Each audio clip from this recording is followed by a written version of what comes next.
Cher ami, bonjour, j'espère que tu vas bien. On se retrouve aujourd'hui pour une toute nouvelle vidéo YouTube et aujourd'hui on va parler de l'atame et de la baguette.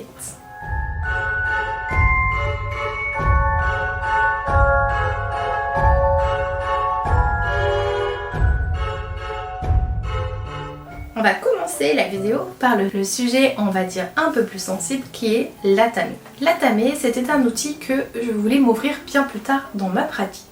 Mais il est arrivé à moi comme ça. L'atame est une dague rituelle et l'outil le plus important des sorcières après les bougies. La plupart d'entre elles se procurent un atame avant même une baguette ou un chaudron. Il joue un rôle majeur dans de grands nombres de rituels, même s'il n'est pas absolument indispensable.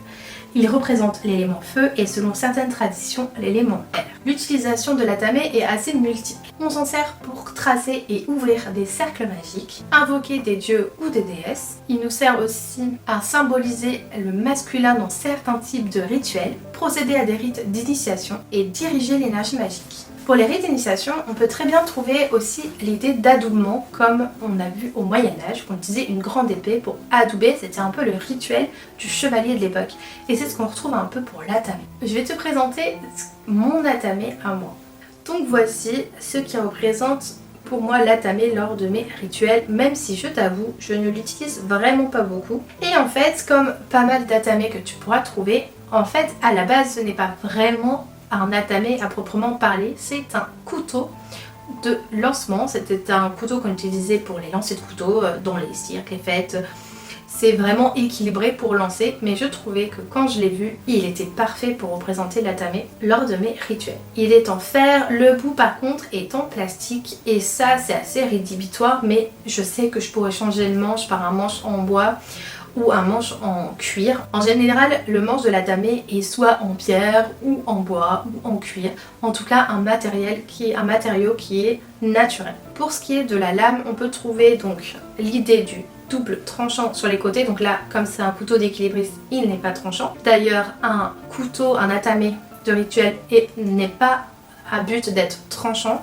C'est vraiment l'idée de la chose noble qu'on va avoir, qui est utilisée souvent par des grandes prêtresses dans les covens et qui peut être utilisée pour nous quand c'est des rituels, comme j'ai dit précédemment, un rituel axé sur le masculin féminin, par exemple pour le sabbat de Beltane, qui est un sabbat axé sur la fertilité et axé sur l'action charnelle.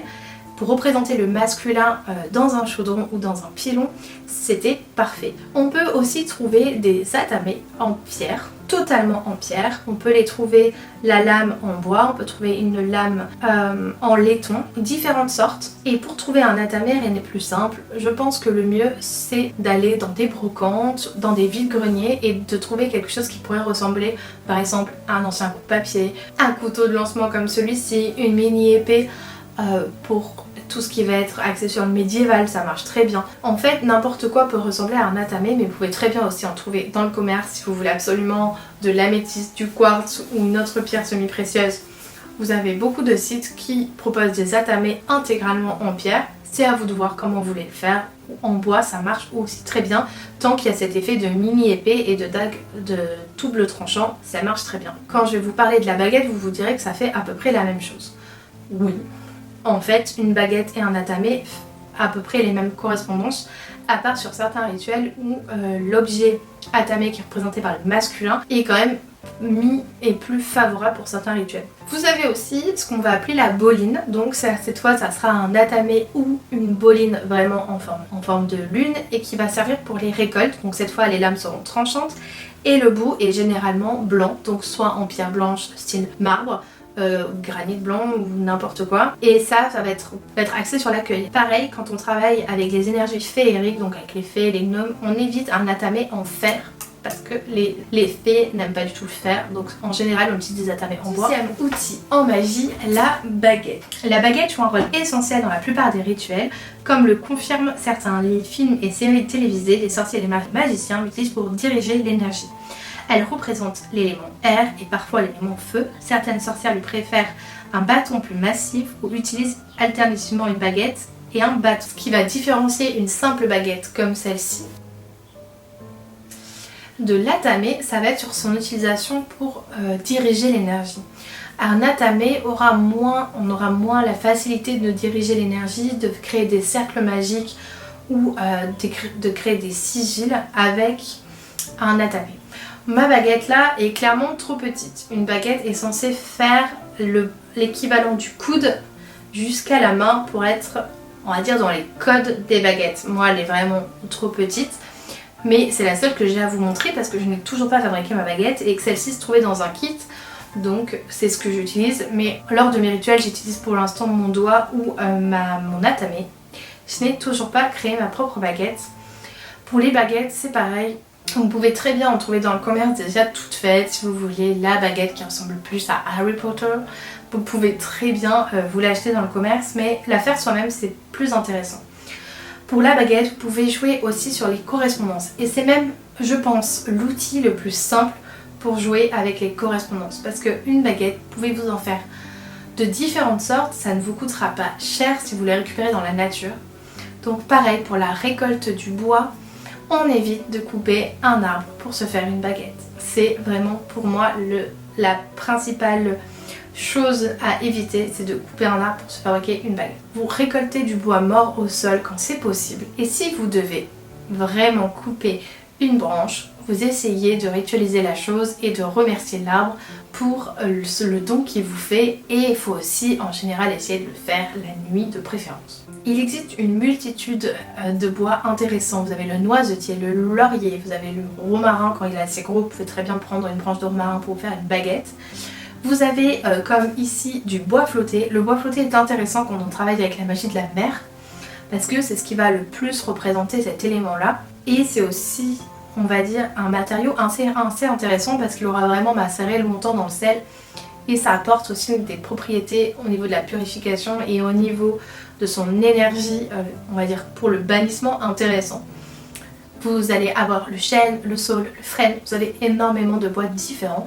Je vous laisse, pareil, je vous dirai pas la correspondance de tous les bois parce que sinon cette vidéo serait atrocement longue, mais je vous laisse vous renseigner sur des herbiers magiques, sur des livres en lien avec les arbres et vous verrez les différentes correspondances. Pour ce qui concerne la décoration de votre baguette, c'est pareil, vous faites marcher votre imagination, vous faites marcher tout ce que vous voulez, vous pouvez très bien essayer d'avoir un rêve là-dessus, mais c'est vraiment ce que vous voulez. Moi j'avais eu l'idée de faire une baguette, de percer son centre pour y insérer une plume. C'est pour ça que j'ai toujours pas fait ma baguette, parce que je pense que j'ai des idées beaucoup trop à l'ouest. Pour y insérer une plume, mettre un cristal en pointe au bout, le décorer comme ceci avec un petit peu de corde pour sceller le tout et tracer des runes dessus. Donc pour l'instant je n'ai clairement pas trouvé le bois idéal, il faudrait que la baguette soit quand même plus grosse que ce format là, que je puisse facilement percer à l'intérieur pour y insérer une plume, et pour l'instant je ne l'ai toujours pas fait. Mais si j'arrive à faire ça, si j'ai tous les éléments pour faire ma baguette parfaite, je vous ferai un tuto sur la baguette. Je vous ferai le tuto DIY sur la baguette très prochainement pour vous montrer comment, on va dire, essayer de faire une jolie baguette avec les moyens du bord. La baguette servira aussi pour orner votre autel, donc c'est pour ça qu'il faut le faire à votre goût. Mais vous pouvez très bien aussi prendre juste un bois, enlever l'écorce, le polir et rien faire d'autre de plus. Ou faire une baguette de sourcier avec par contre les baguettes de sourcier, il faut faire attention aux correspondances aussi parce que c'est pas tous les bois qui font des baguettes de sourcier, mais vous pouvez très bien utiliser juste ça. Et la baguette, ça reste un élément qui est facilement trouvable mais qui est facilement remplaçable par juste votre doigt. Il y a plein de sorcières qui n'ont pas de baguette. Elles ont un atame parce qu'il a différentes utilisations, mais pour transférer l'énergie et pour visualiser l'énergie, elles utilisent leur doigt ou un bâton de fumigation. Donc la baguette, c'est pas indispensable, mais c'est quand même hyper stylé à voir. C'est tout pour moi pour cette vidéo sur la baguette et l'atame. Comme d'habitude, je te laisse aller voir sur Instagram, TikTok et t'abonner à ma chaîne si c'est pas déjà fait. Et je te dis à très vite pour une nouvelle vidéo YouTube.